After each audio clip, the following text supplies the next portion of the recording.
كل سائل والصلاة والسلام على من هو أفضل الوسائل وعلى آله وأصحابه ذوي الفضائل أما بعد فأعوذ بالله من الشيطان الرجيم بسم الله الرحمن الرحيم الذين إن مكناهم في الأرض أقاموا الصلاة وآتوا الزكاة وأمروا بالمعروف ونهوا عن المنكر ولله عاقبة الأمور صدق الله العظيم وصدق رسوله النبي الكريم الأمين إن الله وملائكته يصلون على النبي يا أيها الذين آمنوا صلوا عليه وسلموا تسليما الصلاة والسلام عليك يا سيدي يا رسول الله وعلى آلك وأصحابك يا حبيب الله مولاي صل وسلم دائما أبدا على حبيبك خير الخلق كلهم منزه عن شريك في محاسنه فجوهر الحسن فيه غير منقسم يا أكرم الخلق مالي من ألوذ به سواك عند حلول الحادث العممي رب صل وسلم دائما أبدا على حبيبك خير الخلق كلهم. اللہ تبارک و تعالی جل جلالہ وعم نوالہ وتم برہانہ وعظم شانہ وجل ذکرہ وعز اسمہ کی حمد و ثنا اور حضور سرور کائنات مفخر موجودات زینت بزم کائنات دستگیر جہاں غم گسار زماں سید سروران حامی بے کساں قائد المرسلین خاتم النبیین احمد مجتبی جناب محمد مصطفیٰ صلی اللہ علیہ وآلہ واصحابہ وبارک وسلم کے دربار گہر بار میں ہدیہ درود و سلام عرض کرنے کے بعد وارثان منبر و محراب ارباب فکر و دانش نہایت ہی معزز و محتشم حضرات و خواتین، رب ذوالجلال کے فضل اور توفیق سے ماہ رمضان المبارک کے پرکیف لمحات میں ادارہ صراط مستقیم پاکستان کے زیر اہتمام ہم سب کو اس عظیم الشان 15ویں سالانہ اقوام دین کورس میں شرکت کی سعادت حاصل ہو رہی ہے. آج ہماری گفتگو کا موضوع ہے دو قومی نظریہ ملکی سالمیت کا راز. میری دعا ہے رب ذوالجلال ہمارے پیارے پاکستان کو سلامت رکھے اور جس مقصد کے لیے یہ ملک حاصل کیا گیا تھا ہمیں وہ مقصد حاصل کرنے کی توفیق عطا فرمائے. چونکہ اسلام میں دین کی جامعیت اس انداز کی ہے کہ دنیا کے امور کو دین کی تعلیمات کا حصہ قرار دیا گیا ہے اور دنیا کے امور کا کنٹرول دین کو عطا کیا گیا ہے. اس بنیاد پر قرآن و سنت میں حکومت، حکمران اور رعایا کے مختلف ان کی جو ہدایات ہیں ان کی وضاحتیں کی گئی ہیں اور بالخصوص پاکستان کے باشندگان عام مسلمانوں سے اس موضوع میں منفرد بھی ہیں کہ بر صغیر پاک و ہند کے مسلمانوں نے ہجرت مدینہ کے بعد اللہ کے نام پر اتنی بڑی ہجرت کی اور اس نظریے کی بنیاد پر کہ جو مدینہ شریف کی سٹیٹ کا نظریہ تھا کہ جہاں پر اس سٹیٹ کی اساس کسی رنگ پر نہیں تھی، کسی نسل پر نہیں تھی، کسی زبان اور کسی جغرافیے کا کوئی مدار نہیں رکھا گیا تھا، لا الہ الا اللہ محمد الرسول اللہ کی بنیاد پر جس طرح مدینہ شریف کی سٹیٹ اس صفحہ ہستی پر بنی، تو اسی کی خیرات میں اور اسی نظریہ کے زیر سایہ برصغیر پاک و ہند کے مسلمانوں کو یہ اعزاز ملا کہ انہوں نے زمین کے اوپر ایک ایسی سلطنت قائم کی کہ جس کی بنیاد لا الہ الا اللہ محمد الرسول اللہ ہے۔ یہ طویل سفر جو اسلامیہ نے ہند و پاک نے کیا، تقریباً 3 صدیوں کی جد و جہد تھی، جس میں قربانیوں کی ایک بہت بڑی داستان ہے۔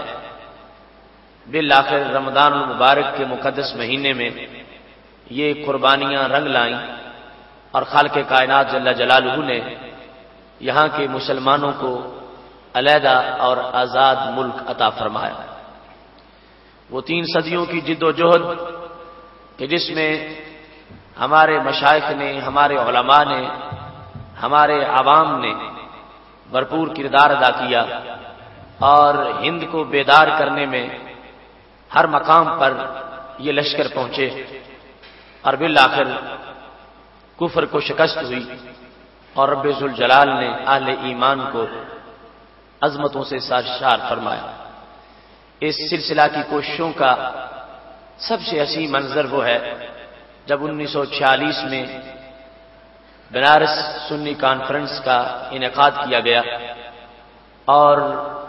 وہ صدیوں کا طویل سفر اس کے قافلے اور کارواں منزل کے قریب ہوئے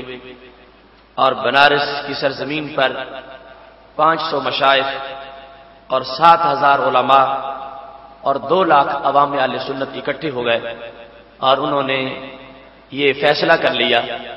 کہ اب پاکستان کے حصول کے راستے میں کسی رکاوٹ کو برداشت نہیں کیا جائے گا، جس کے نتیجہ میں آل انڈیا سنی کانفرنس، جس کے کارکنان کی تعداد اس وقت 1 کروڑ تھی، اس کانفرنس کی اس کاوش کو رب ذوالجلال نے کامیابی عطا فرمائی اور آج ان کی کاوشوں کا ثمر یہ پاکستان ہے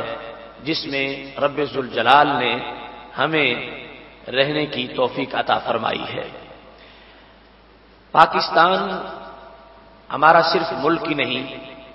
یہ ہمارے یقین اور ایمان کا بھی ایک منظر ہے، کیونکہ صدیوں کے گزر جانے کے باوجود پہلی امتوں میں ہم اس بات کو اچھی طرح ملاحظہ کرتے ہیں کہ کوئی امت ایسی امت نہیں تھی کہ جن کے رسول صلی اللہ علیہ وسلم دنیا سے چلے گئے ہوں اور صدیوں بعد ان کے پیغمبر کی تبلیغ کا اثر ایسا موجود ہو جیسا اثر اس امت کے اندر موجود ہے۔ اور بالخصوص ہجرت مدینہ شریف کے بعد جس وقت تاریخ میں ہم ہجرتوں کا مشاہدہ کرتے ہیں تو یہ برصغیر پاک و ہند کے مسلمانوں کا ایک اعزاز بھی ہے اور تاریخ میں یہ ریکارڈ بھی ہے کہ اگرچہ ہمارے آقا صلی اللہ علیہ وسلم کو دنیا سے تشریف لے گئے صدیاں گزر چکی تھیں، لیکن اس کے باوجود برصغیر پاک و ہند کے مسلمان نے اسلام کی خاطر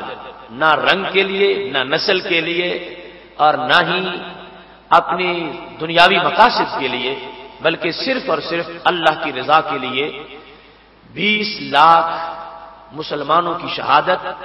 اور 2 کروڑ مسلمانوں کا گھر چھوڑ دینا یہ کوئی معمولی سا کردار نہیں تھا۔ تو رب ذوالجلال نے اس خطہ کے لوگوں کو شان عطا فرمائی کہ انہوں نے عملاً اس بات کو ثابت کیا کہ ہمارے نبی، آخری نبی صلی اللہ علیہ وسلم آج بھی گنبد خضرا میں حیات تابندہ کے ساتھ موجود ہیں اور ان کا دیا ہوا نظام اب بھی زندہ ہے، ان کا کلام بھی زندہ ہے اور ان کے عشق میں چلنے والے لوگ اب بھی اپنے اس عشق کا لوہا منوا رہے ہیں اور اس انداز میں رسول اللہ صلی اللہ علیہ وسلم کا وہ نظریہ جو آپ نے مکہ شریف سے نکل کر مدینہ شریف پہنچ کر ایک سٹیٹ کی شکل میں پیش کیا تھا، یہ عالم اسلام میں بر صغیر پاک و ہند کے مسلمانوں کی شان ہے کہ انہوں نے صدیوں بعد عملاً اس نظریے کو ثابت کیا اور پاکستان کی شکل میں ایک اسلامی سٹیٹ کی بنیاد رکھی، اور اتنے بڑے مقصد میں رب ذوالجلال نے ان حضرات کو کامیابی عطا فرمائی۔ اس پورے جد و جہد کے سفر میں، اور یہ جو تاریخ امم کا ایک ریکارڈ کردار تھا، ہمارے اسلاف کے جو جذبے اور عوام کا جو خلوص تھا، اس کے پیش نظر سب سے بڑا مقصد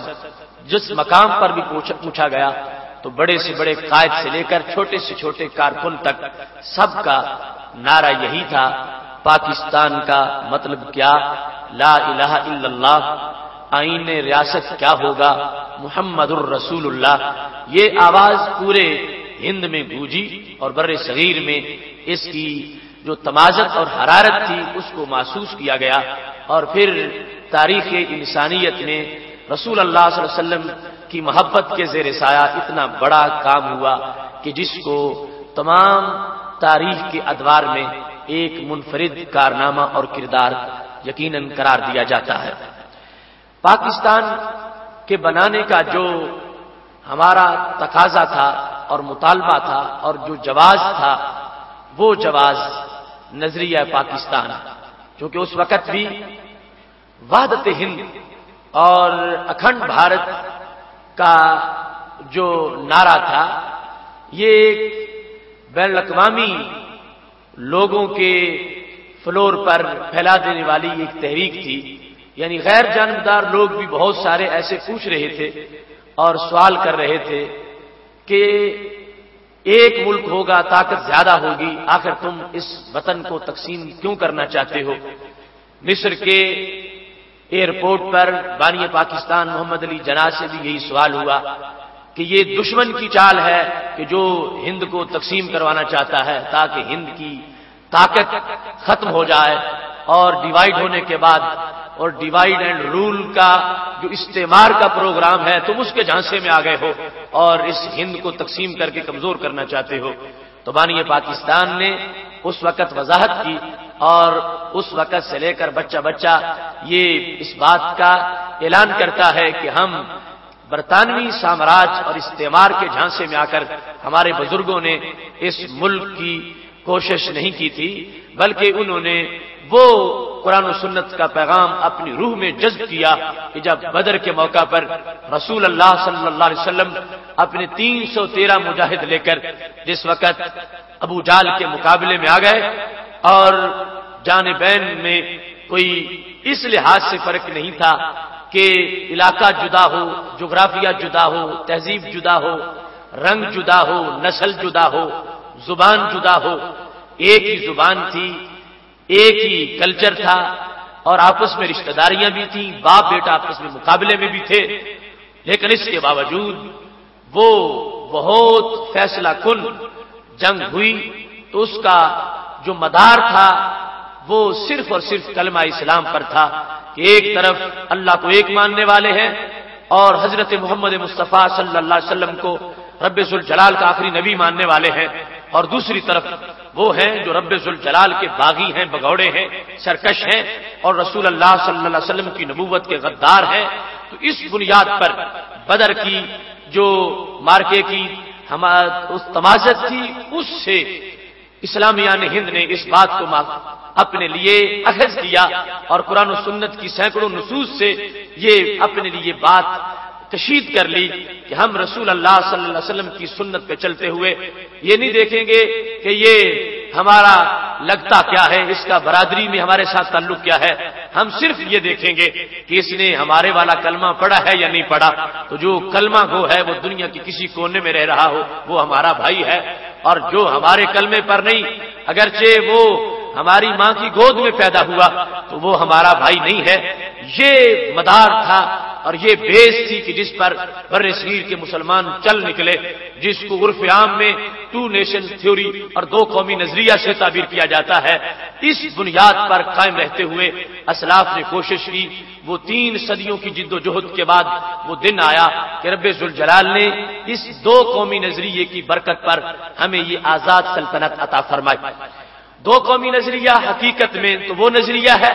جو رسول اللہ صلی اللہ علیہ وسلم نے خود فاران کی چوٹی پہ کھڑے ہو کر پیش کیا تھا اور مکہ شریف سے اس آواز کو بلند کیا اور اس وقت کے طاغوت کے مقابلے میں حق کی حمایت میں نکلے اور رب ذوالجلال نے قدم قدم پر کامیابیاں عطا فرمائی۔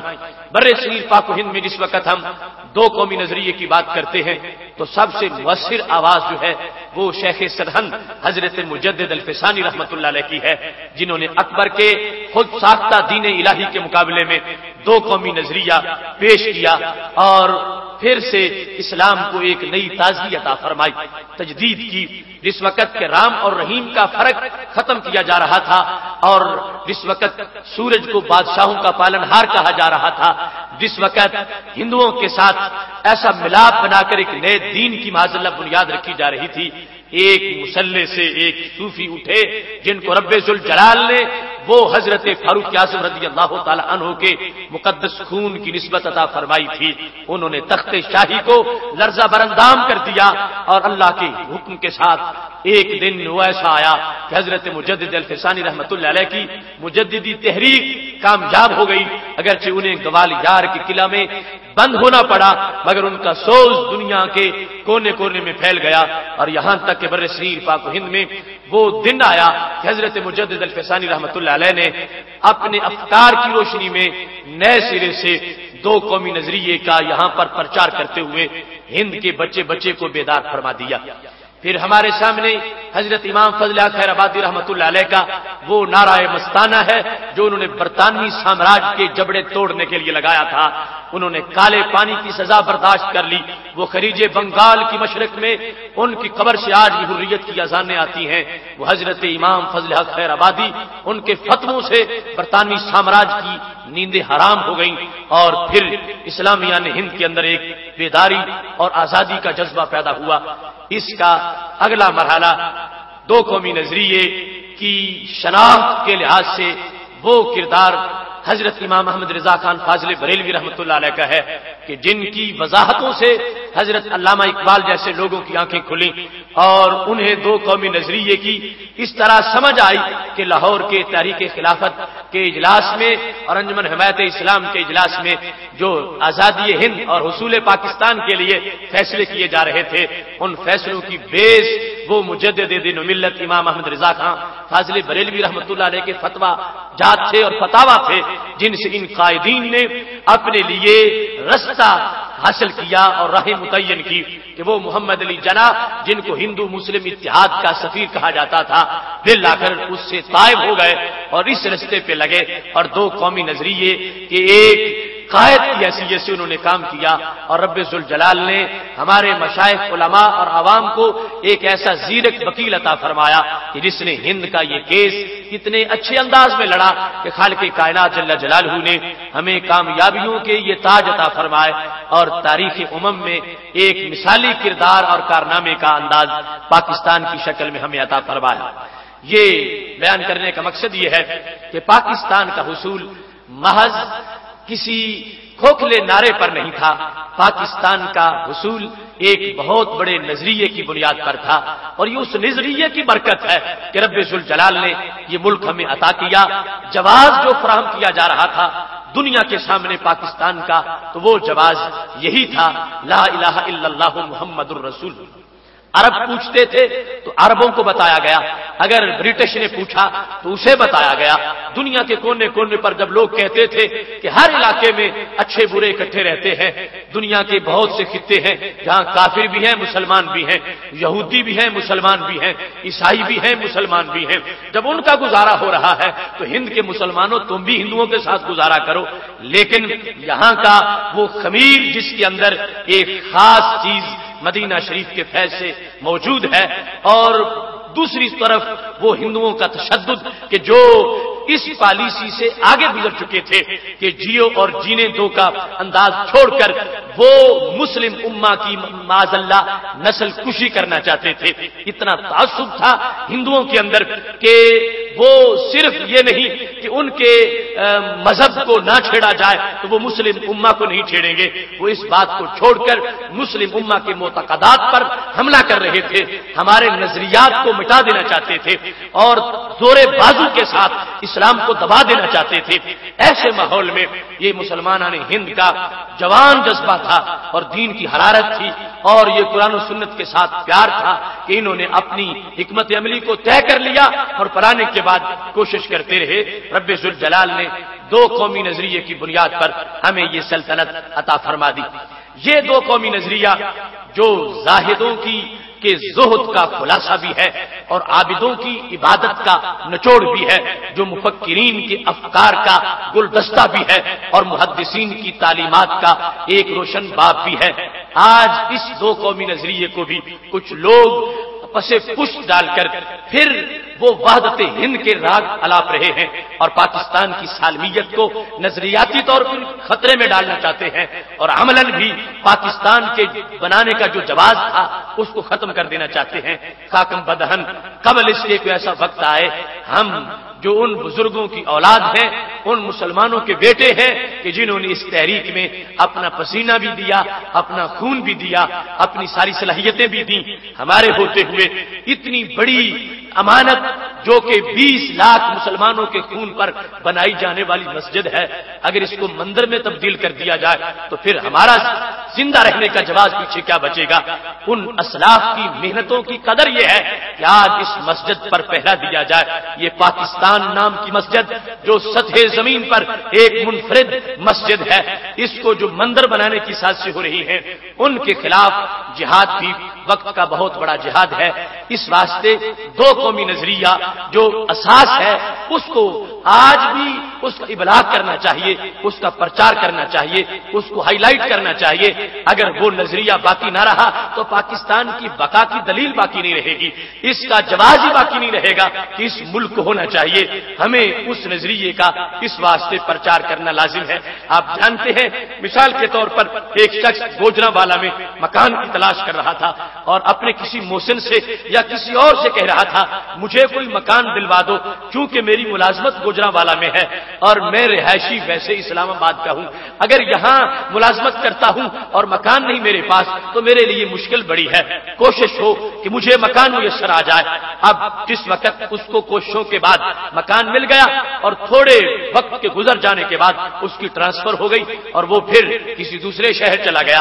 اب جس نے مکان دلایا تھا وہ کہہ سکتا ہے کہ جو تمہارے پاس جواز تھا مکان لینے کا وہ تو ختم ہو چکا، اب مکان واپس کر دو، اب یہاں رہائش کا تمہیں کوئی حق نہیں ہے. اب اگر آج کا مسلمان یہ سمجھتا ہے کہ یہ واگا بارڈر کی جو لائن ہے یہ محض ایک اضافہ ہے، ایک اختراع ہے یا ایک بدعت ہے، یا یہ سمجھتا ہے کہ یہ نفرت کی دیوار ہے تو وہ معاذ اللہ وہ پاکستان کی بقا کا جو جواز تھا وہ خود ختم کر رہا ہے. اگر ایک مسلمان ہو کے یہ کہتا ہے کہ ہمارا اور ہڑپا اور گندھارا کا جو کلچر ہے وہ ایک ہے اور ہم اس تہذیب کے مالک ہیں اور ہماری یہ تہذیب ہے، تو وہ اپنے جواز ملک کی بقا کا جو جواز ہے اسے خود ختم کر رہا ہے. تو ہم یہ بتانا چاہتے ہیں کہ ہمارا قرآن اور ہماری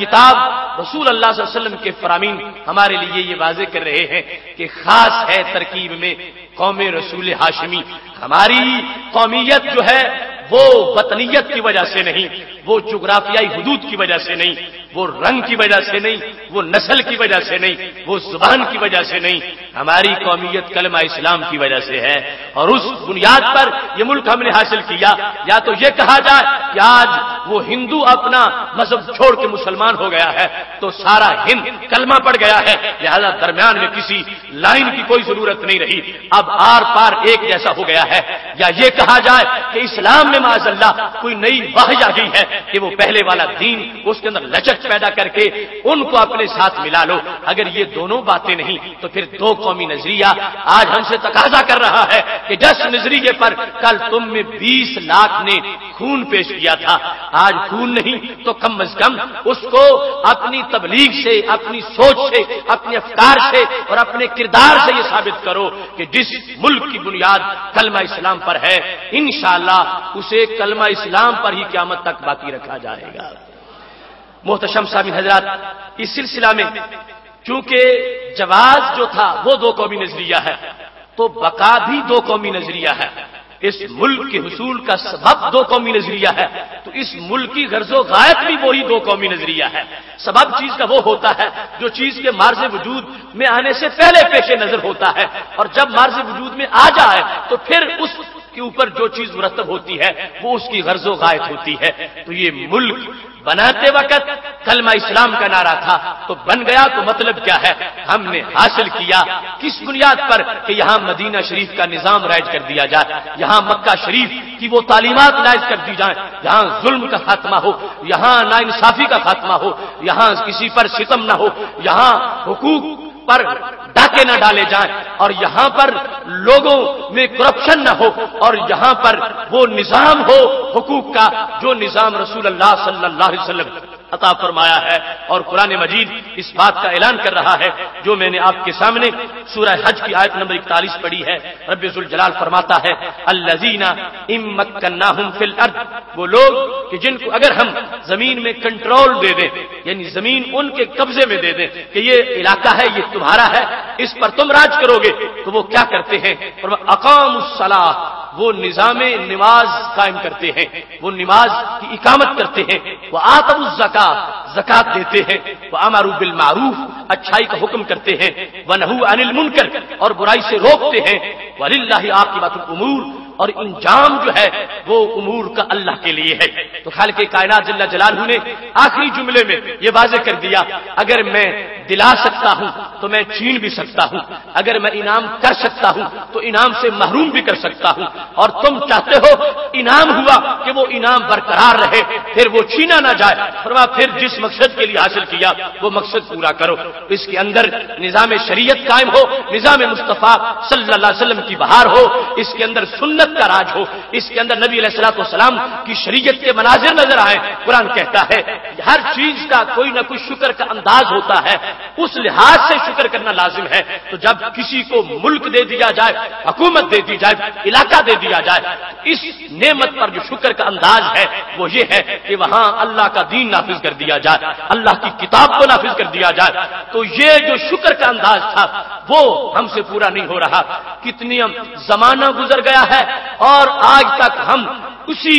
رستے میں موجود ہیں، منزل ابھی بڑی دور ہے۔ دو قومی نظریہ جو بیس تھی اس کو بھی ختم کیا جا رہا ہے۔ اس واسطے رمضان المبارک کے ان پرکیف لمحات میں اس قرآن کو جو رمضان میں اترا اور اس پاکستان کو جو رمضان میں بنا، ہمارے لیے ان چیزوں کو پیش نظر رکھتے ہوئے اپنے ملک کی بقا کے لیے واشنگٹن کی طرف نہیں دیکھنا چاہیے، وائٹ ہاؤس کی طرف نہیں دیکھنا چاہیے، تل ابیب اور انڈیا کی طرف نہیں دیکھنا چاہیے۔ ہمارا سب کچھ حرم میں موجود ہے اور ہمارا سب کچھ مدینہ شریف کے کرم میں موجود ہے۔ ادھر متوجہ ہوں گے تو ادھر سے یہ صدا آ رہی ہے کہ ہم نے تمہیں قرآن بھی دیا ہے، اپنا فرمان بھی دیا ہے، اس کو پڑھتے جاؤ، اپنے محلے کی مسجد کو بھی آباد کرو، اپنے ملک کی مسجد کو بھی آباد کر ڈالو۔ ایسے سلسلہ میں دو قومی نظریہ ملک کے بن جانے کے بعد اس کا تقاضا کیا تھا؟ تقاضا اس کا اس انداز میں سمجھا جا سکتا ہے کہ اس نظریے میں حکم کی ایک حیثیت پیش نظر رکھی گئی ہے۔ حاکم کون ہوتا ہے، حکومت کس کی ہوتی ہے، حکم کس کا ماننا ہے اور وہ لازم کتنا ہے۔ تو بحیثیت مسلمان حکم کی اساس یہ ہے کہ ایک ہے حکم الوہیت، اللہ کا حکم، اور یہ اصل ہے دو قومی نظریے میں کہ مقصد یہ تھا کہ ہم بندوں کے بنائے ہوئے ضابطے ان کے مطابق نہیں زندہ رہنا چاہتے، ہم اللہ کے دیے ہوئے قانون کے مطابق زندہ رہنا چاہتے ہیں۔ اور چونکہ ہند میں اس سلسلے میں مشکلات پیش آ رہی تھی کہ اللہ کا بنایا ہوا ضابطہ اور ہے اور ہند ہم پہ اور وہ ہندو مسلط کرنا چاہتا ہے،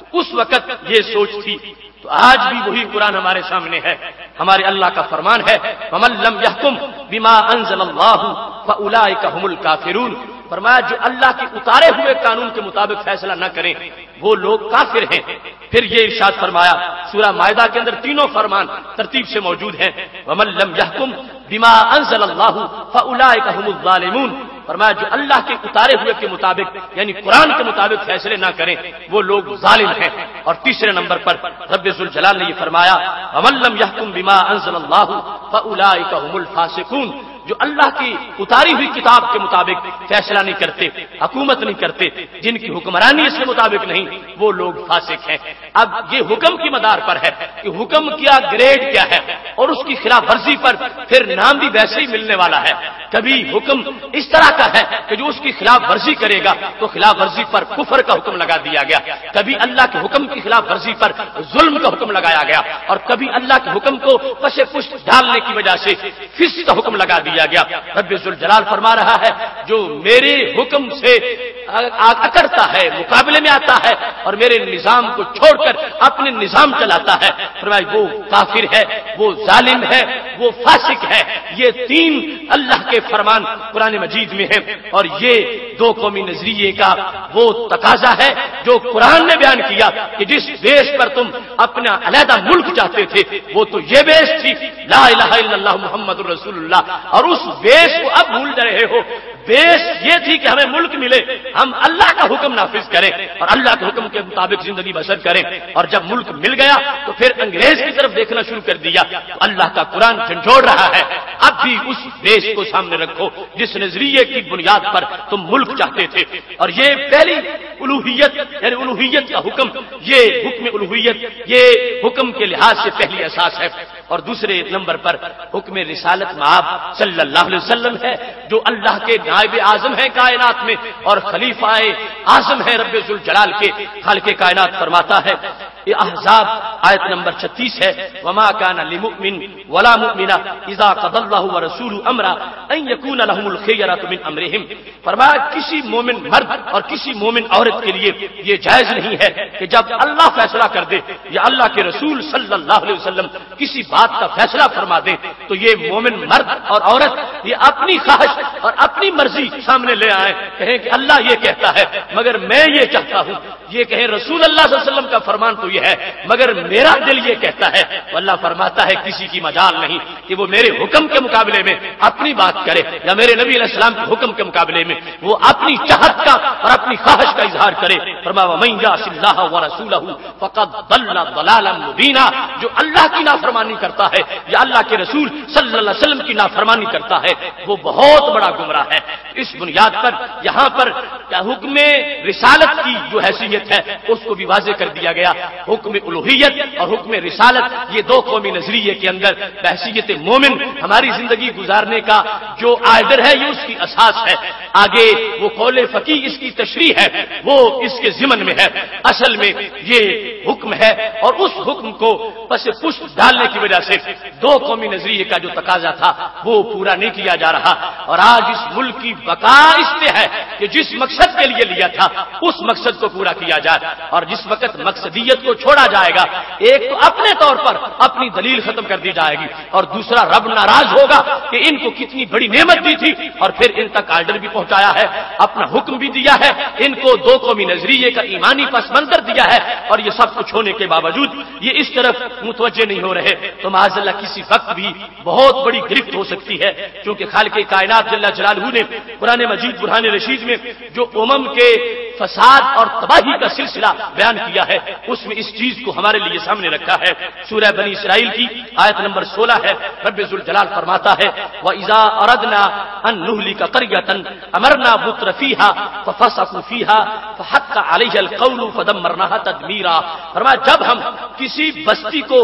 ہلاک کرنے کا ارادہ کر لیتے ہیں، کسی ملک کو تباہ کرنے کا، تو کیا کرتے ہیں امرنا مترفیہا، جو اس کے خوشحال لوگ ہوتے ہیں، جو اس کے پیسے والے لوگ ہوتے ہیں، جو اس میں یہ طبقہ مالدار لوگوں کا ہوتا ہے، تو ہم ان کو اپنی طرف سے حکم دیتے ہیں کہ یہ کام کرو ہماری مرضی کے مطابق، تو وہ آگے اکڑ جاتے ہیں، کیا کرتے ہیں ففسقوا فیہا، وہ فسق کرتے ہیں، ہماری بات نہیں مانتے، ہمارے دیے ہوئے ضابطے کو ٹھکرا دیتے ہیں، عملاً ہمارے نظام کو چھوڑ دیتے ہیں، تو کیا ہوتا ہے فدمرناها تدمیرا، ہم اس بستی کی اینٹ سے اینٹ بجا دیتے ہیں، ہم اس ملک کو تباہ و برباد کر دیتے ہیں۔ تو یہ ضابطے قرآن میں بیان کرنے کا مقصد یہ تھا کہ جب حکومت مل جائے، ملک مل جائے، تو بھول نہ جانا وہ رب قدرتوں والا ہے، اس کا شکر یہ ہے کہ اس کے حکم پر جھک جاؤ، اس کے نظام کے ساتھ مقابلے مت کرو اور اس کی جو حکم ہے اس سے سرکشی مت کرو۔ تو یہ اتنا جو عرصہ گزر گیا تقریباً 60 سال کے قریب،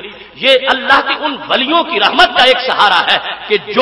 جن کی آنکھیں اس سرزمین میں موجود ہیں، دفن ہیں جن کے مقدس بدن اس سرزمین کے اندر، اور جن کے مقدس خون ان شہیدوں کی اس خون کی عظمت ہے، ورنہ کب سے یہ نعمت کھینچ لی جاتی۔ تو اب اتنا وقت گزر گیا، اس وقت میں وہ تقاضے پورے نہ ہو سکے، اور اگر مزید غفلت ہوئی تو پتہ نہیں کون سے انجام کا ہمیں سامنا کرنا پڑ جائے۔ تو یہ قرآن نسخہ کیمیا جس نے ہمیں سجدے کی بھی تبلیغ دی، ہمیں نظام اسلام کی بھی تبلیغ کی، نظام مصطفیٰ صلی اللہ علیہ وسلم بھی سمجھایا، نظریہ پاکستان کی سیاست اس قرآن نے بتائی جو اسلام میں ہند نے کر کے دکھائی اور یہ ملک بنا۔ لہذا آج اس نظریے کا تقاضا ہے کہ قرآن کہہ رہا ہے ہوش میں آ جاؤ، سمجھ جاؤ، اپنے اطوار صحیح کر لو اور اپنی اصلاح کر لو، ورنہ یہ اللہ کا طریقہ جاریہ ہے پہلی امتوں کے اندر، ایسا ہوتا رہا ہے، اور پھر جب آ جائے گا وبال تو پھر آٹے کے ساتھ گھن بھی پس جائے گا۔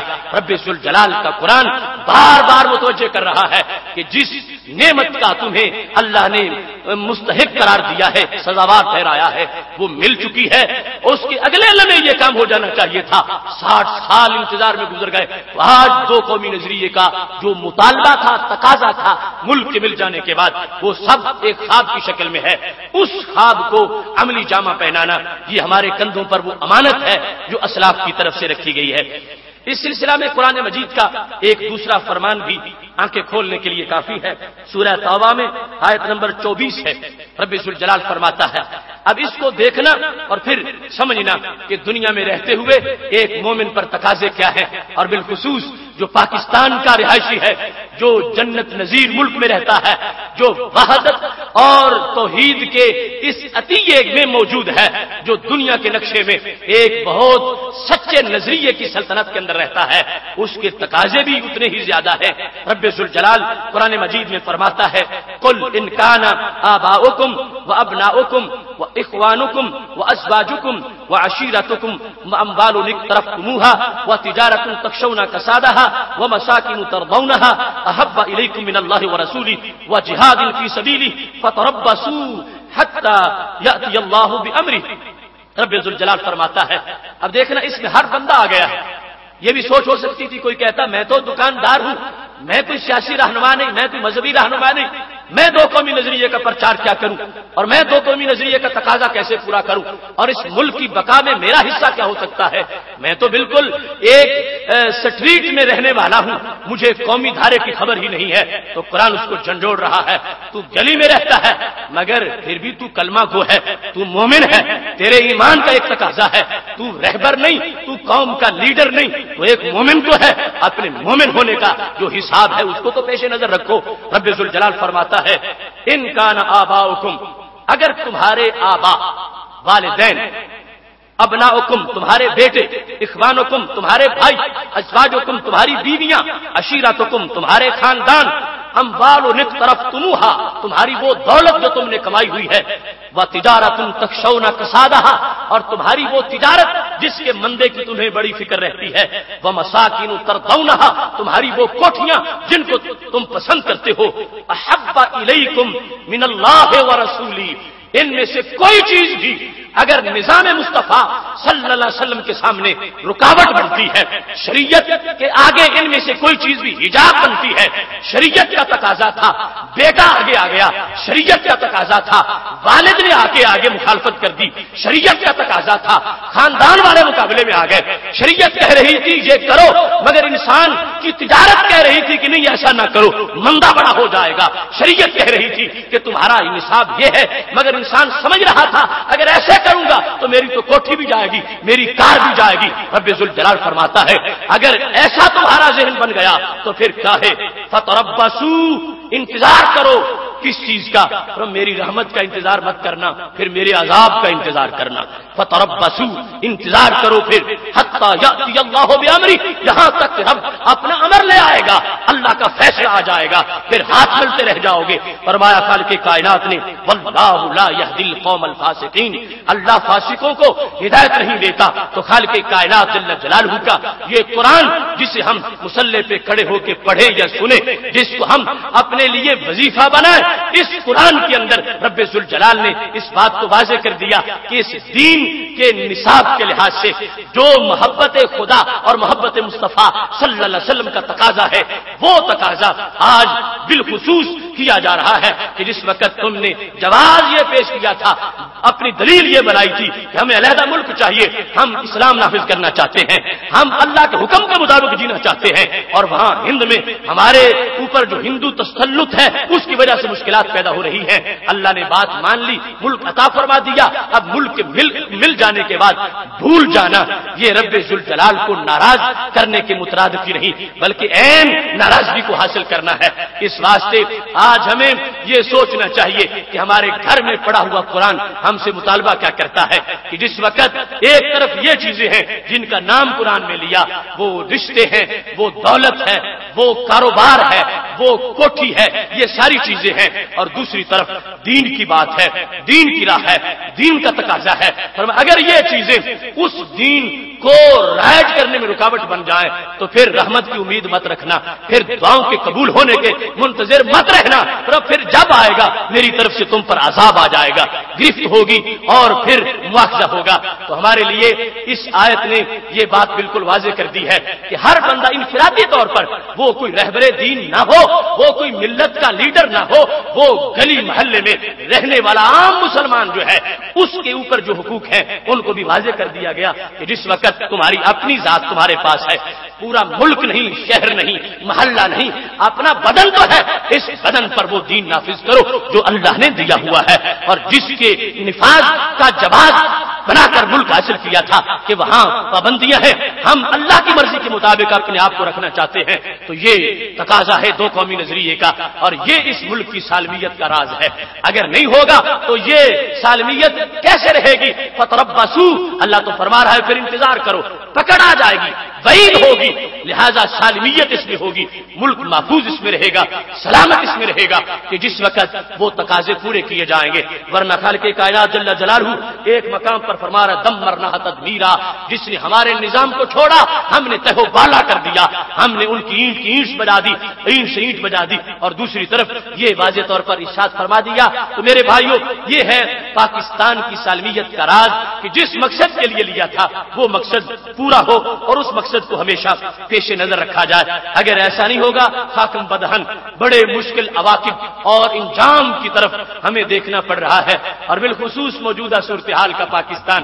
شاید پاکستان کی عمر میں اس پر اتنا مشکل وقت نہ آیا ہو جتنا مشکل وقت اب پاکستان پہ آ چکا ہے۔ یہ جلتا ہوا پاکستان، یہ سلگتا ہوا پاکستان، یہ دھماکوں سے لرزتا ہوا پاکستان، یہ چیتڑے اڑتے ہوئے باشندگان والا پاکستان، شاید پوری تاریخ میں ایسا کبھی بھی نہیں ہوا تھا جیسا اب ہو چکا ہے۔ ملک کی چولیں ہل چکی ہیں، ملک کا ڈھانچہ جو ہے وہ تباہ ہو رہا ہے، عوام مہنگائی میں پس رہے ہیں، مسائل ہی مسائل گلی گلی محلے محلے میں کھڑے ہو چکے ہیں، اور پھر وہ سالمیت جو ملک کی تھی اس کو بالکل داؤ پہ لگا دیا گیا ہے۔ اور اس سلسلہ میں جو اس کے آخر اسباب ہیں وہ اسباب بھی تلاش کر کے ان کو بھی ختم کرنا چاہیے تاکہ ملک کی سالمیت رہے، ملک باقی رہے، وہ شہیدوں کی روح خوش رہے۔ وہ 20 لاکھ شہیدوں کی روحیں اب بے چین ہے کہ ہم نے یہ جاننے اس لیے نہیں دی تھی کہ کچھ خاندان اس ملک میں اپنی تجوریاں بھرتے رہے، ہم نے جاننے اس لیے نہیں دی تھی کہ اس ملک کو معاذ اللہ شراب خانے کی شکل دے دی جائے، ہم نے جاننے اس لیے نہیں دی تھی کہ پاکستان کو امریکہ کی کالونی بنا دیا جائے، ہم نے جاننے اس لیے نہیں دی تھی کہ ملک پاکستان کا ہو اور فوج امریکہ کی دندناتی پھر رہی ہو، ہم نے جاننے اس لیے نہیں دی تھی کہ اس ملک میں مسجدیں بھی محفوظ نہ ہوں، ہسپتال بھی محفوظ نہ ہوں، مسجدیں بھی دھماکوں سے لرز رہی ہوں، ہسپتال تک دھماکوں سے لرز رہے ہوں، لوگوں کے گھر جلائے جا رہے ہوں، شفا خانوں کو نظر آتش کیا جا رہا ہو، وہ شہیدوں کی روحیں بے چین ہیں اور ان کا تقاضا ہے کہ ہم نے جس مقصد کے لیے ملک بنایا تھا، اے زندہ لوگوں وہ مقصد پورا کر کے ہماری روحوں کو ٹھنڈا کر دو۔ محتشم سامعین حضرات، اس سلسلہ میں چونکہ ٹائم مختصر ہے، میں ایک ہی حدیث سے وہ اسباب بھی سامنے رکھتا ہوں اور ان کا حل بھی سامنے رکھتا ہوں۔ الترغیب والترہیب میں بھی موجود ہے، بہقی نے اپنی سنن میں اس کا ذکر کیا ہے کہ رسول اللہ صلی اللہ علیہ وسلم ارشاد فرماتے ہیں، حضرت عبداللہ بن عمر رضی اللہ تعالیٰ عنہ اس کی روایت کرتے ہیں، کہتے ہیں کننا عند رسول اللہ صلی اللہ علیہ وسلم، ہم اپنے نبی علیہ السلام کے پاس بیٹھے تھے، فقال، تو رسول اللہ صلی اللہ علیہ وسلم نے ارشاد فرمایا، کیف انتم اذا وقعت فیکم خمس، اس وقت میری امت کا کیا حال ہوگا جب 5 چیزیں امت میں آ جائیں گی، جب 5 فتنے آ جائیں گے، 5 آزمائشیں ہوگی، اس وقت کیا حال ہوگا تمہارا؟ رسول اللہ صلی اللہ علیہ وسلم نے یہ فرما کے ساتھ فرمایا، اعوذ باللہ ان تکون فیکم، اور میں رب کی پناہ مانگتا ہوں اس سے کہ وہ چیزیں تم میں آئیں، نظر آ رہی ہے کہ وہ آئیں گی، مگر میں دعا کرتا ہوں کہ رب تمہیں بچائے، یعنی تم ان کا مقابلہ کر سکو، ان کو ہٹاؤ اپنے معاشرے سے اور اپنے معاشرے کو ان چیزوں سے پاک کرو۔ کیا ہے؟ رسول اللہ صلی اللہ علیہ وسلم نے فرمایا، سب سے پہلی بات یہ ہے، ما ظہرت الفاحشۃ فی قوم قط یعمل فیہا علانیہ الا ظہر فیہم الطاعون والاوجاع التي لم تکن فی اسلافہم، جس قوم میں بھی فحاشی آ جاتی ہے، عریانی آ جاتی ہے، جس قوم میں بے حیائی آ جاتی ہے، فرمایا اس قوم میں وہ درد لوگوں کو لگتے ہیں، وہ مرض کہ جن کا کبھی سنا ہی نہیں گیا ہوگا، ایسی ایسی بیماریاں لوگوں کو لگیں گی کہ جو اسلاف کو کبھی نہیں لگتی تھی، ایسی ایسی بیماریاں اللاتی لم تکن فی اسلافہم، جو اس قوم کے اسلاف میں جن بیماریوں کا نام تک نہیں سنا گیا ہوگا، وہ بیماریاں آ جائیں گی۔ کب؟ جب قوم میں فحاشی آئے گی، جب عریانی آئے گی، فحاشی آئے گی، بے حیائی آئے گی۔ فرمایا طاعون اور اوجا وجہ کی جمع ہے، فرمایا وہ درد اور وہ بیماریاں جنم لیں گے، وہ امراض آ جائیں گے کہ جن کا کبھی نام ہی نہیں سنا تھا، نئی نئی بیماریاں جو ہیں وہ پیدا ہوگی، اور سبب اس کا کیا ہے؟ سبب اس کا عریانی ہے، فحاشی ہے۔ آج اس بات پر تو گواہ ہو کہ ایسی نئی نئی بیماریاں آ گئی ہیں، بندہ کہہ رہا ہے ایسی ایسی بیماریاں جن کا کبھی سنا ہی نہیں تھا، تو یہ آئی کیوں ہے؟ اس کا سبب جنہوں نے بیان کیا ان کی عظمت کو سلام بھی کرو اور ان کی بتائی ہوئی بات کا احترام بھی کرو۔ تو وہ پہلے بتا گئے تھے کہ جب قوم میں فحاشی ہوگی، گلی گلی محلے محلے میں ڈش چل رہی ہوگی اور عریانی ہوگی اور میوزک اور گانے اور بے حیائی اور بے پردگی، جس قوم میں یہ آ جائے گی، جس وقت میری قوم کے اندر، تو کیا ہوگا؟ پھر قوم میں بیماریاں پیدا ہو جائیں گی، ذہنی اور جسمانی، جس کی وجہ سے لوگوں کا ایک جو پورا ماحول ہے وہ کرب اور اضطراب کی نظر ہو جائے گا۔ دوسرے نمبر پر رسول اللہ صلی اللہ علیہ وسلم ارشاد فرماتے ہیں، وما منع قوم الزکاۃ الا منع القطر من السماء، جس قوم نے زکات دینا چھوڑ دی ان پر اللہ کی رحمتوں کا نزول بند ہو جائے گا، خالق کائنات جل جلالہ رحمت نازل نہیں کرے گا۔ اور فرمایا اگر زمین پر جانور نہ ہوتے تو بارش کا نزول بھی بند کر دیا جاتا۔ اس بنیاد پر ان لوگوں نے اللہ کے نظام جو زکات کا نظام ہے اس کو چھوڑ دیا جس وقت میری امت کے اندر، تو یہ ہوگا کہ رحمتوں کے دروازے بند ہو جائیں گے۔ تیسرے نمبر پر وما بخس قوم المکیال والمیزان الا اخذوا بالسنین، جس وقت یہ صورتحال ہوگی کہ ناپ پورا نہیں ہوگا، تول پورا نہیں ہوگا، اس وقت قوم میں قحط آ جائے گا، ان کو فاقے کا سامنا کرنا پڑ جائے گا۔ سبب کیا ہے کہ ناپ تول صحیح نہیں ہے۔ اور پھر رسول اللہ صلی اللہ علیہ وسلم نے ارشاد فرما دیا، صرف فاقے ہی نہیں ہوگا، ان کو ظالم حکمران کا سامنا بھی ہوگا۔ جس وقت قوم ناپ صحیح نہیں رکھے گی، تول صحیح نہیں رکھے گی، ان کو جور سلطان کا سامنا ہوگا، ان پر ظالم حکمران جو ہے وہ مسلط کر دیے جائیں گے اور ان کے ظلم کا اس قوم کو سامنا کرنا پڑ جائے گا۔ چوتھے نمبر پر ولا حکم امراؤہم بغیر ما انزل اللہ الا سلط علیہم عدوہم، فرمایا جس قوم میں رب کے قرآن کو چھوڑ کر اپنی باتوں کو نافذ کیا جائے گا، اللہ اس وقت میری امت پر غیروں کو مسلط کر دے گا۔ امت میری ہوگی، مسلط غیر ہو جائیں گے، جیسے آج معاذاللہ امریکہ مسلط ہو رہا ہے، امت میری ہوگی اور تسلط غیروں کا ہوگا۔ سبب کیا ہے؟ ولا حکم امراؤہم بغیر ما انزل اللہ، فرمایا جو اللہ نے نازل کیا ہے اس کو چھوڑ کر جب فیصلے کیے جائیں گے، رب کہتا ہے یہ چیز حلال ہے اور اس کو چھوڑا جا رہا ہے، رب کہتا ہے یہ چیز حرام ہے اس کو کیا جا رہا ہے، اور یہ فیصلے کرنے والی جو پاور ہے ان کے فیصلے ایسے ہیں، قاضی ایسے، جج ایسے، اور جس وقت حکمران ایسے، اور جس وقت پالیسیاں ایسی، اور جس وقت غیروں کے اشاروں پہ چلنے والی حکومتیں، اور ایسے لوگ جو ڈکٹیشن غیروں سے لے کر ملک چلائیں گے، یہ خود جواز فراہم کر دیں گے اور اس وقت ان پر غیروں کو مسلط کر دیا جائے گا۔ تو یہ تقاضا دیکھو سامنے آ رہا ہے۔ دو قومی نظریے میں کہا تھا ہم ملک لینا چاہتے ہیں تاکہ ہم اللہ کے حکم کے مطابق زندگی بسر کریں، اور اللہ فرماتا ہے جس نے میرے حکم کے مطابق زندگی بسر نہ کی اسے کیا ہوگا؟ اس پر غیر کو مسلط کر دیا جائے گا۔ افغانستان میں غیروں کا تسلط، عراق میں غیروں کا تسلط، کشمیر میں غیروں کا تسلط، پاکستان میں غیروں کا تسلط، اور پوری دنیا میں بڑھتا ہوا غیروں کا تسلط۔ یہ اس بات کو جھنجھوڑنے کے لیے، اس کو سمجھنے کے لیے کافی ہے کہ قصور ہمارا اپنا کتنا ہے، ہمارے حکمرانوں کا کتنا ہے، کہ جس وقت اللہ کا دیا ہوا قرآن اس کو مسجد کی الماری تک محدود کیا جا رہا ہے، اس کو سر پر رکھ کر قسمیں اٹھانے کے لیے ہی سمجھا جا رہا ہے، اس سے پوچھا نہیں جا رہا کہ ہم نے دکان کیسے چلانی ہے، مکان کیسے خریدنا ہے، نظام کیسے بنانا ہے۔ تو محبوب علیہ الصلوۃ والسلام تو پہلے بتا کے گئے ہیں کہ یہ مرض اگر آ گیا امت کے اندر کہ اللہ کے قرآن کو چھوڑ دیا گیا، میرے نظام کو ترک کر دیا گیا، تو پھر فرمایا خود بخود تم پر غیر مسلط ہو جائیں گے۔ اور لفظ بولے، آج جس وقت ہم تورا بورا کی پہاڑیوں سے نکلتا ہوا دھواں دیکھتے ہیں، آج کابل و کندھار کی گلیوں میں جس وقت امریکی فوج دندناتی ہوئی دیکھتے ہیں، آج جس وقت ہم وزیرستان کے موجودہ حالات کو دیکھتے ہیں، یا عراق کے اندر جو نبیوں کی سرزمین ہے وہاں پر یہودی اور عیسائی مسلط ہوتے دیکھتے ہیں، تو یہ نبی علیہ الصلوۃ والسلام کا فرمان دیکھ کر سرکار کے علم کو داد دینا یہ ایمان کا تقاضا بنتا ہے۔ میرے محبوب علیہ الصلوۃ والسلام فرمانے لگے جب میرا حکم، میرے رب کا حکم چھوڑ کر اپنے حکم چلانے شروع کیے جائیں گے، فاستنقذوا بعض ما فی ایدیہم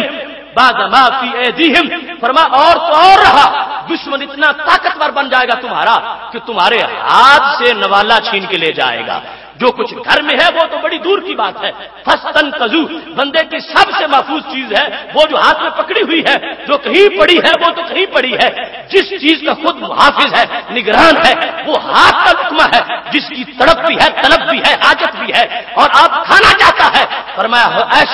ایسے ظالم، ایسے غیر مسلط ہو جائیں گے، ایسے غیر آ جائیں گے، ایسے دشمن تم پہ مسلط ہو جائیں گے، وہ تمہارے سرمایہ کو لوٹ لیں گے، تمہارے وسائل کو ہڑپ کر جائیں گے، اور تو اور رہا جو لقمہ توڑ کے ہاتھ میں پکڑا تھا منہ میں ڈالنے کے لیے، وہ بھی تمہیں منہ میں نہیں ڈالنے دیں گے، وہ بھی چھین کے لے جائیں گے۔ یہ میرے محبوب علیہ السلام کے فرامین کی صداقت، اور یہ ہے اس لیے کہ دیکھو پہلے سمجھا دیا گیا ہے، اگر چاہتے ہو کہ تمہیں پنجروں میں بند نہ کیا جائے، اگر چاہتے ہو کہ تمہارے وسائل غیر ہڑپ نہ کرے، تو پھر سیدھے رہو، سیدھے کام کرو، پھر اس نظریے کے مطابق جو پیش کر کے یہ ملک لیا تھا اس کو پیش نظر رکھو، اور اس کو پیش نظر رکھو گے پھر ہر چیز محفوظ ہو جائے گی۔ اور پھر 5ویں نمبر پر ہمارے محبوب علیہ الصلوۃ والسلام فرمانے لگے وما عطلوا کتاب اللہ وسنت نبیہ، جس وقت لوگ قرآن کو معطل کر دیں گے اور اللہ کے نبی کی سنت کو چھوڑ دیں گے، قرآن معطل ہو جائے گا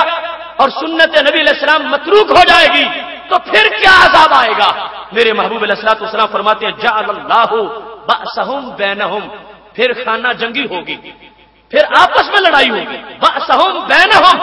پھر آپس میں جنگ ہو جائے گی، ہر بات پائی گئی، ہر وہ شک سامنے آ گئی، اور ہر چیز اسی طرح جیسے محبوب علیہ السلام نے بیان کی تھی وہ نظر آ رہی ہے۔ اور یہ سرکار دو عالم صلی اللہ علیہ وسلم کا احسان ہے کہ آپ نے صرف مرض بیان نہیں کیا، اس کا علاج بھی بیان فرمایا ہے۔ وہ پہلے بیان کیا کہ ایسا کیوں ہوگا جب تمہارے اندر تبدیلی آ جائے گی، جب تم چھوڑ جاؤ گے اپنے نظریے کو، اپنے دین کو۔ اب یہ دیکھو ما عطلوا کتاب اللہ و سنت نبیہ الا جعل اللہ بأسہم بینہم، جب تم نے کتاب کو معطل کر دیا، جس وقت میری امت نے کتاب کو معطل کر دیا۔ اب آپ سمجھتے ہو کہ یہ تو بڑا مشکل سخت لفظ ہے معطل کرنا، ہمارا قرآن تو ہمارے پاس ہے، ہمارا قرآن تو پڑھا جا رہا ہے، ہمارے قرآن کی تو تلاوت ہو رہی ہے، تو یہ معطل کیسے ہے؟ تو میرے بھائیوں، قرآن تقاضا کرتا ہے کہ یہ کام اس طرح کرو، اور اگر وہ کام ویسے نہ کیا جائے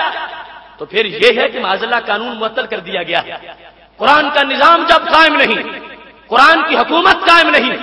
قرآن کے تقاضے جو ہیں ان کو پس پش ڈال دیا گیا ہے، جسے قرآن حرام کہتا ہے وہ جس وقت کیا جا رہا ہے، جس کو قرآن مجید ناجائز کہتا ہے اس کو جس وقت آنکھوں کا نور بنایا جا رہا ہے، قرآن مجید جس چیز سے دور رکھنا چاہتا ہے اس چیز سے جب معانقہ کیا جا رہا ہے تو یہ ہے کہ قرآن کو قرآن نہیں سمجھا جا رہا، قانون کو قانون نہیں سمجھا جا رہا۔ اس معاشرے میں ایک قانون بنتا ہے پھر معطل ہو جاتا ہے، تو معطل ہونے کا یہ مطلب نہیں ہے کہ اس کے لفظ کھرچ دیے جاتے ہیں، اس کے لفظ دھو دیے جاتے ہیں، نہیں، اس کا عمل روک دیا جاتا ہے۔ تو اب یہ رکا ہوا عمل بالقرآن، یہ تعطل ہے قرآن مجید برہان رشید کا، کہ قرآن مجید کو معاذ اللہ معطل کر کے انگریز کا بنایا ہوا قانون، اس کے ضابطے، اس کے نظریات، اس کو تھانوں میں، کچہریوں میں، بازاروں میں، ملک کی جو اسٹیبلشمنٹ ہے اس کے اندر اور پالیسیوں میں مین جگہ ان چیزوں کو دے دی گئی جو غیروں کی بنائی ہوئی ہے، اور قرآن جو کلام الہی ہے اس کو چھوڑ دیا گیا۔ اور دوسری طرف کیا ہے؟ سنت نبی یہی صلی اللہ علیہ وسلم۔ آج کا بیٹا جس وقت دیکھتا ہے تو کہتا بال ایسے رکھوں گا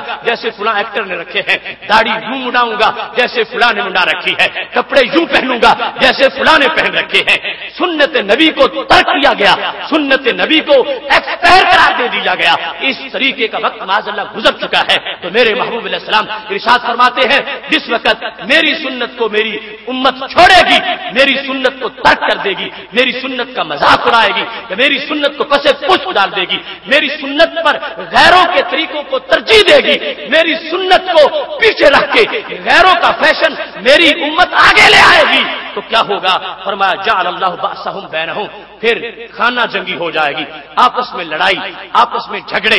آپس میں دھماکے، آپس میں وارداتیں، اس وقت یہ صورتحال پیدا ہو جائے گی۔ آج دیکھو اس سنت سے دوری کا نتیجہ ہمیں وزیرستان میں بھگتنا پڑ رہا ہے۔ اس قرآن کو معطل کرنے کا جو ایک وبال تھا وہ سوات کی اور باجوڑ کی زمین پہ نظر آ رہا ہے۔ یہ جو خانہ جنگی ہے، یہ جو دونوں طرف سے خون بہ رہا ہے، یہ جو صورتحال بن گئی ہے، یہ اس وبال کی وجہ سے جو قرآن کا نظام معطل کیا گیا اور جو سنت کو متروک کیا گیا۔ اس واسطے آج اس ملک کے باشندگان اور دو قومی نظریہ کے حامی جنہوں نے اس بیس پر اس ملک کو حاصل کیا تھا، یہ ان پر اللہ کی طرف سے یہ بھی ایک فریضہ ہے کہ اس تبلیغ کو برسرعام کریں، ہر طرف اس پیغام کو پہنچائیں، اور اس بات کے کرنے میں مجھے کوئی عار نہیں ہے۔ مستدرک للحاکم میں یہ حدیث شریف موجود ہے، جب ایسی صورتحال بیان کی گئی تو محبوب علیہ الصلوۃ والسلام سے پوچھا گیا ان میں سے شہید کون ہوگا، حق پر کون ہوگا؟ فرمایا دونوں ہی اپنی بنیاد کو چھوڑ چکے ہوں گے اور ان کا ملت اور دین کے ساتھ کوئی تعلق نہیں ہوگا۔ مستدرک للحاکم کے اندر رسول اللہ صلی اللہ علیہ وسلم نے واضح طور پر اس چیز کو نامزد کر کے وہ بیان کیا جو موجود ہے سند صحیح کے ساتھ۔ اس واسطے ہم اس صورتحال کے اندر ایک طرف اسٹیبلشمنٹ اور وہ جو پلاننگ اور وہ جو پالیسی ہے کہ جس کی بنیاد پر اپنوں پر توپیں کھول دی گئی ہیں، ملک کے باشندوں کو تحت دیکھ کرنے کی باتیں کی جا رہی ہیں اور بارود برسایا جا رہا ہے، ان کی مذمت کرتے ہیں۔ اور دوسری طرف وہ جو خود اسلام کی فوج کہ جس کا ماٹو جہاد فی سبیل اللہ ہے، ان کی گردنیں اتارنے کو باعث ثواب سمجھے ہوئے ہیں، وہ بھی اپنی حقیقت کو بھول چکے ہیں۔ حقیقت پاکستان، اسلام، ایمان اور مسلمان، یہ ساری چیزیں ہمارے سامنے موجود ہیں۔ نظریہ پاکستان اور سالمیت کی بات کرتے ہوئے آج ہمیں اپنے اسلاف کی روحوں کی طرف دیکھتے ہوئے اس عظیم کردار کو اپنے لیے کشید کرنا ہے جس کی وجہ سے ملک جو ہے سالم ہو جائے، اس کو سلامتی مل جائے، اس کی عوام کو چین ملے، اس میں کہیں کسی کا ناجائز خون نہ بہہ سکے، کوئی ظلم نہ ہو، کوئی ستم نہ ہو، کوئی عدم مساوات نہ ہو، کسی کو اپنے حقوق کے لٹ جانے کا خطرہ خطرہ نہ ہو, کسی کو باہر نکلنے پر اپنی جان کے چلے جانے کا اندیشہ نہ ہو. یہ چیزیں سب پیدا ہوں گی جس وقت نظریہ پاکستان کو پیش نظر رکھا جائے گا. نظریہ پاکستان ہی اساس ہے. آج نظریہ پاکستان پہ حملہ ہوتا ہے جب ہند کو خوش کرنے کے لیے پاکستان دھماکوں سے گونج رہا ہوتا ہے. جس وقت اکھنڈ بھارت کی طرف ایک نئے طریقے سے بڑھنے کے لیے وہ پرانی باتیں اس شور میں کی جا رہی ہیں, تو ہم پر لازم ہے کہ جن ان کے اسلاف نے, آباء و اجداد نے, مشائخ نے, علماء نے اپنا خون پیش کر کے, اپنا وقت پیش کر کے یہ ملک بنایا تھا کہ ہم اس ملک کی سلامتی کے لیے کام کریں, اور اپنے اپنے کردار سے, یعنی وہ بڑا کردار تو اپنی جگہ رہ گیا, جہاں تک اپنا کردار ہے ہم کسی چیز میں ملاوٹ نہ کریں. ہم ملت کے معدے خراب کرنے کے لیے ہماری طرف سے خوردنی چیزوں میں کوئی ملاوٹ نہ ہو, ہماری طرف سے ملک کے وسائل کی کوئی چوری نہ ہو, ہماری طرف سے کوئی ایسی عدم مساوات کی پالیسی نہ ہو. اپنے بدن پر نظام مصطفیٰ صلی اللہ علیہ وسلم نافذ کرنا یہ اولین کام ہے ہمارے لیے نظریہ پاکستان کے لحاظ سے. اور پھر اس ملک کی بقا اور سلامتی, یہ یاد رکھو جو کرایہ دار ہوتا ہے اس کو مکان سے کوئی پیار نہیں ہوتا, وہ سمجھتا ہے جب تک ہے پھر اگلے مکان میں چلا جاؤں گا. اور جس نے خود بنایا ہو, اور بنایا بھی ایسے ہو کہ شہیدوں کے خون کے سچے میں خون کو ڈال کے اور پیکر بنا کے اینٹیں بنائی ہوں اور پھر ملک بنایا ہو, ان پر زیادہ ذمہ داری ہے اور احساس ان کو اپنے وطن کا یقیناً ہوتا ہے. میری دعا ہے رب ذوالجلال ہم سب کو نظریہ پاکستان کی حفاظت کرتے ہوئے پاکستان کی حفاظت کرنے کی توفیق عطا فرمائے. وآخر دعوانا ان الحمد للہ رب العالمین.